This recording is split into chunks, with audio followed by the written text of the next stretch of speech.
Masiglang kanyang pagbati, mahigpit ang hawak ng mga daliri, at ang lakad na may matuwid.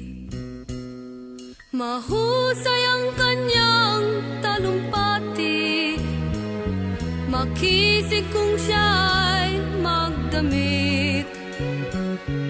Malalim ang kanyang pag-iisip, at lahat ay sa kanya nakatitig. Ngunit ngayong siya'y pagod na, mahina na rin ang katawan, pinagmamasdan na lamang sa bintana ang unti-unting